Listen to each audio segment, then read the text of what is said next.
I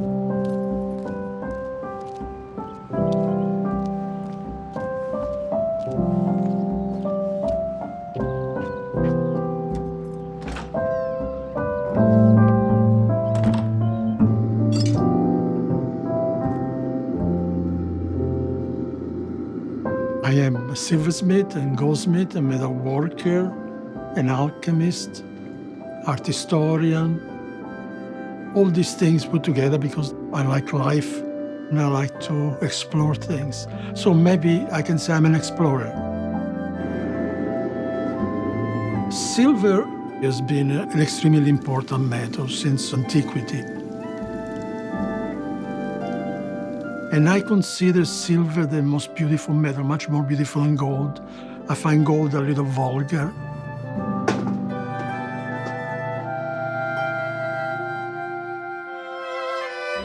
But silver is beautiful because it reflects light.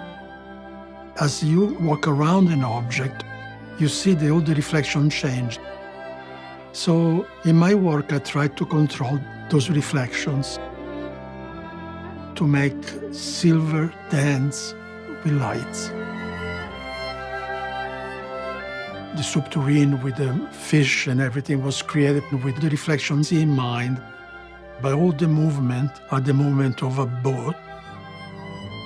It's just an undulating, calm sea that is the one the fisherman prefers.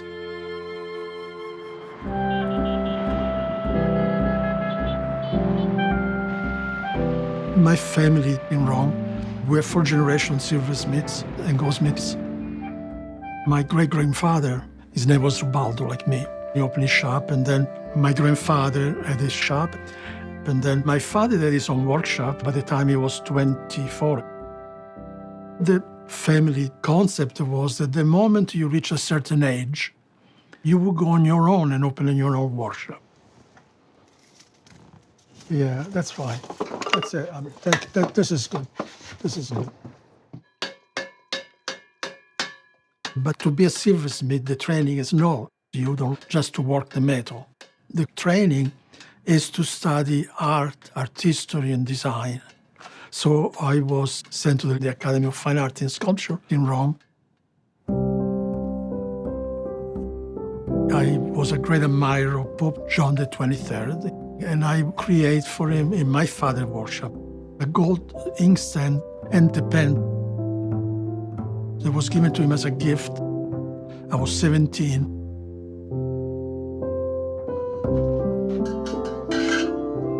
There was this American girl that I met at the academy. And that was the reason why I came to America. September 27, 1967. A few months later, we got married. I worked in New York for 9 months. Then I opened my own place, and I got commission from Tiffany, and then Stubinglass, Cartier.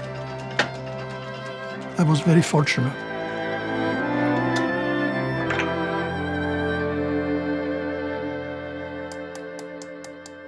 Most silversmiths use the repoussé method. That means being chased from both sides. This is actually an impression from a 17th century German basin. Once I make the drawings, these drawings will be put on a piece of metal that is embedded in pitch. And we trace the drawings down into the metal. Then we start sinking the masses. Once you have totally sunk the figure from the back, then we remove from the pitch and we turn it around. And that's what we have, the relief. From this on, now you have to finish the front. You're putting all the details on and the sharpness of the figure.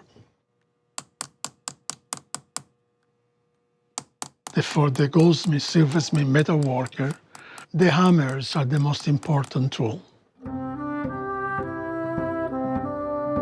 And to use my favorite line from a Michelangelo poem, no hammer can be made without a hammer. So we have the forge, we can make our own.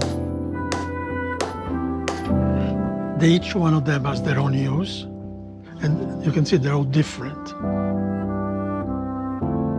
This is a planishing hammer. You do not strike it, you just caress it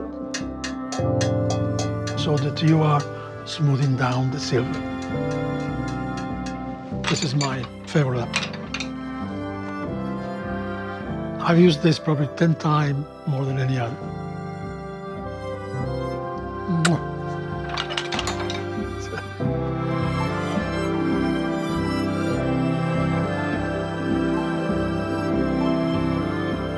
My family constantly restore objects, both for museums and private collections. Sometimes there were religious objects, like the Judaica. I restored several Torah crowns. They were in terrible condition. You can imagine they were buried during the war. We restored the original beauty, but I will not touch it until I research the history of the object. You want to transpose yourself into the person that created. It's almost like the artist that made it is telling you, that's what I meant. Make sure you respect me. When I was a teenager, maybe 18, I went to see an exhibition on the American Revolution. One of the things that caught my eye as a silversmith was the Liberty Ball. It was made by Paul Revere. A lot of Paul Revere silver is fairly regular, and some is quite spectacular. After the Revolutionary War, he's doing fluted teapots, which are really the hallmark of his ability. They're really quite remarkable. His father, Paul Revere, was French. He came to Boston at the age of 13, learned a trade. He opened a shop, brought his son Paul into the shop to apprentice. Paul does eventually take on his father's shop. Paul Revere carves out his niche as being a silversmith that can make whatever you need. Paul Revere is not only doing this himself, he has a team of apprentices and journeymen who are working in his shop. So he's already starting to think pretty early about how he can expand his business. The Paul Revere House, which was built around 1680, is the oldest surviving building in original Boston. By the time the Revere family moves in 1770, it's a little bit of a fixer-upper, but his silversmith shop is going to be located a few blocks away, so location's perfect. The build-up to the revolution is not military action. It's community activists. The Liberty Bowl is actually commissioned by the Sons of Liberty, this rebellious group that's stirring up troubles here in the colony.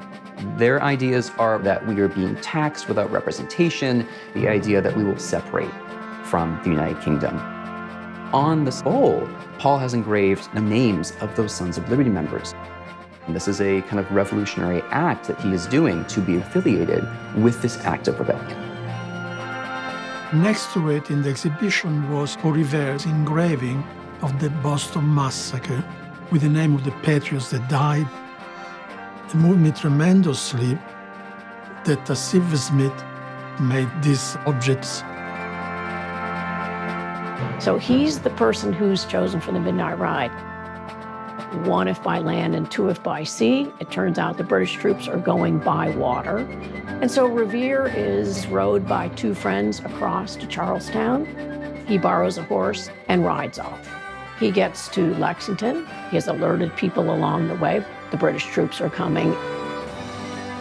And so he becomes our favorite patriot and silversmith, Paul Revere.